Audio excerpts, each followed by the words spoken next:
Now, are you alone in here? I ain't got to answer none of your questions. No, you don't. But I'm going to ask you one more time. Are you alone in here? What does it look like? There's no one else in here? You in here? Okay, that's true. But is there anyone else besides me and besides you in this house? No, I said that already. Mm-hmm. Are you lying to me? I live by myself. Okay, well, that might be true. But the question I'm asking you, ma'am, is there anyone else in this house right now? No. Okay. What is your name? Marcy. Okay, Marcy. I'm gonna need you to take a seat here. I prefer to stand up. Okay, I'm not asking. I didn't even do nothing. Move, ma'am.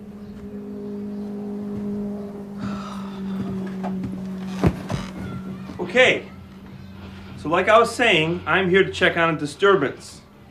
Now, some of your neighbors called and said they heard screaming and a loud crash. I don't even know no loud crash. Okay, what was that? I didn't hear nothing. Sit back down on the couch. I ain't got to do Sit a on the goddamn couch. thing. What's this? What's Do this not do bullshit? this. For what? Do not For do what? this. This is bullshit. Do not This slap is me, ma'am. bullshit. This is bullshit. For what? For what? For what? Huh? Tell me for what? No, tell me for what? I asked you to sit on the couch, ma'am. Bullshit.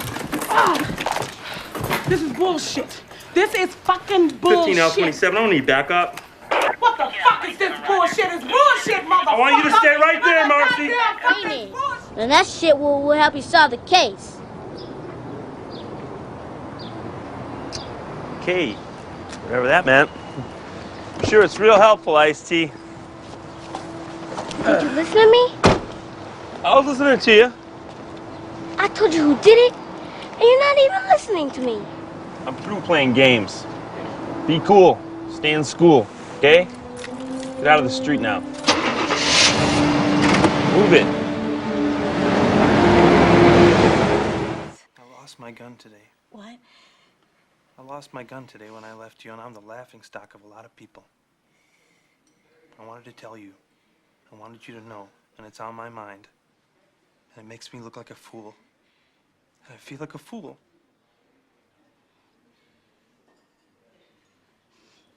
And you asked that we should say things, that we should say what we're thinking and not lie about things. Well, I can tell you that I lost my gun today. I'm not a good cop. I'm looked down at, and I know that, and I'm scared that once you find that out, you might not like me. Jim, that was I'm so sorry. great, what you just said. I haven't been on a date since I was married, and that's 3 years ago. And Claudia, whatever you want to tell me, whatever you think might scare me, won't. And I will listen to you. I'll be a good listener to you if that's what you want. You know?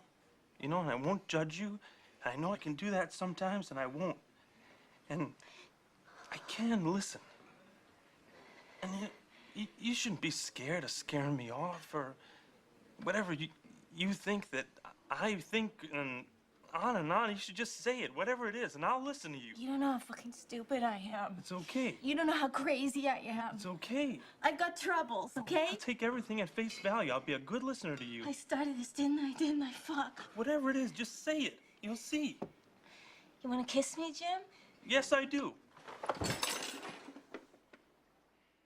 Aw, I love this character. He's Jim Kurring is number 9 on the Magnolia meter, and he's a police officer in Los Angeles, and he is also a good cop in the best sense of the phrase. He believes his job is to help people, and he sees everyone as human beings. For example, in that first scene with Marcy, despite her being this obviously very difficult person to deal with, he is able to remain respectful throughout.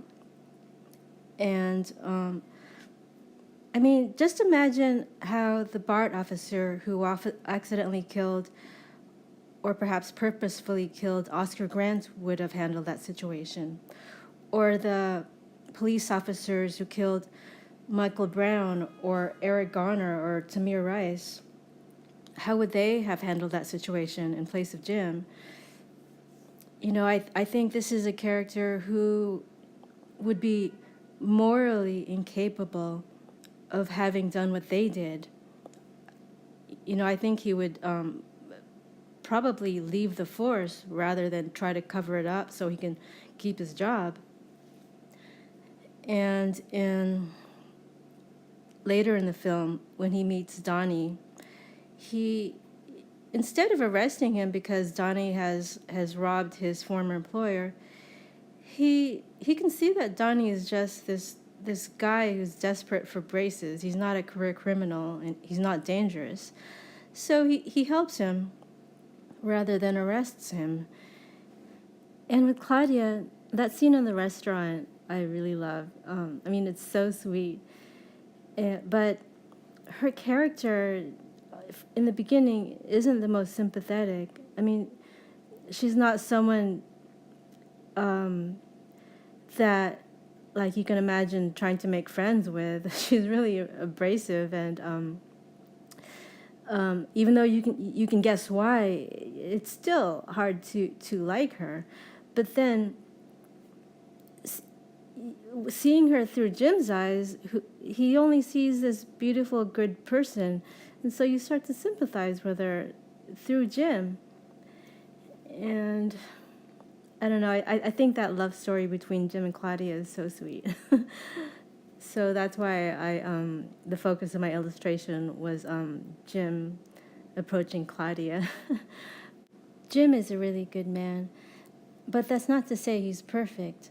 I think as a character, he embodies the difficulties of being a normal, decent human being, trying to navigate through this world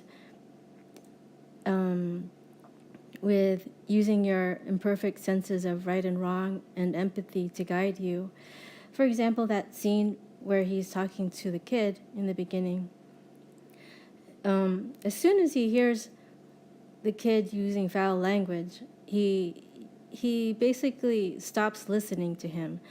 It's understandable because he just dealt with Marcy and he'd gotten like his fill for the day of foul language, and he just didn't want to hear anymore. But if he just empathized with the kid a bit more, he would have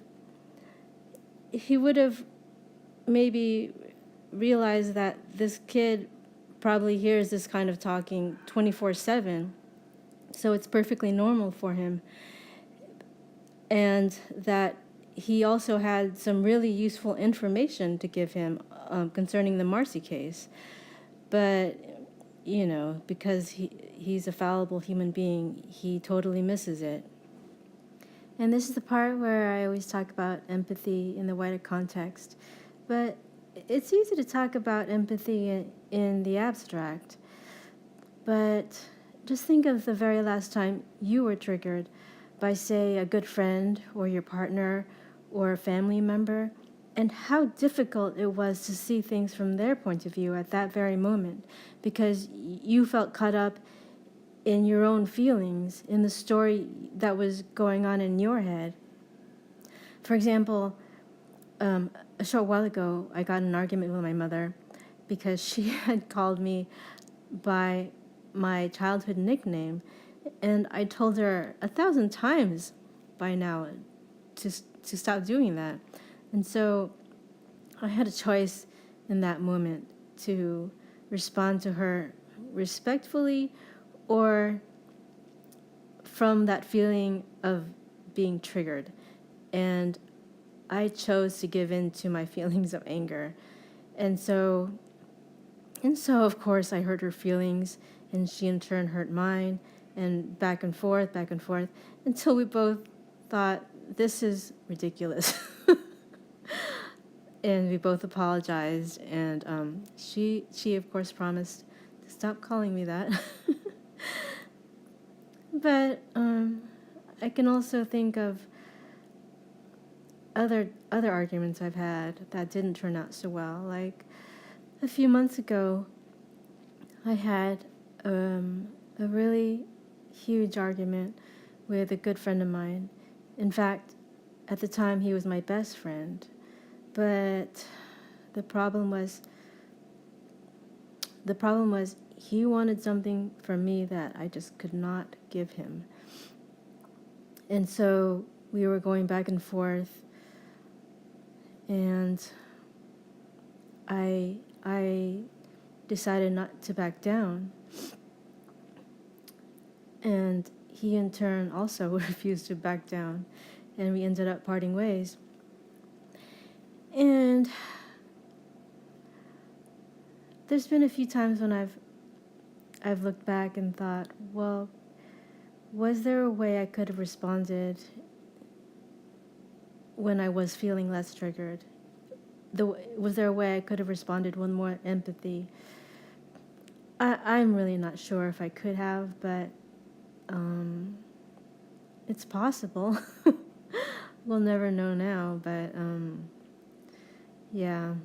So anyway, so going on to the illustration, I wanted to try something very different with this one. I wanted to go very, very simple and almost Muppet-like.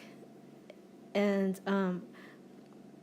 with Jim Kurring or John C. Reilly, he's another face that is so distinctive that it's easy to turn him into a caricature, but it's hard to. I found it hard to get a caricature that was distinctly him, because it just kept looking like other beefy men with big eyebrows and a mustache, and until I got that shadow underneath his brow, and I finished it in Procreate and with textures.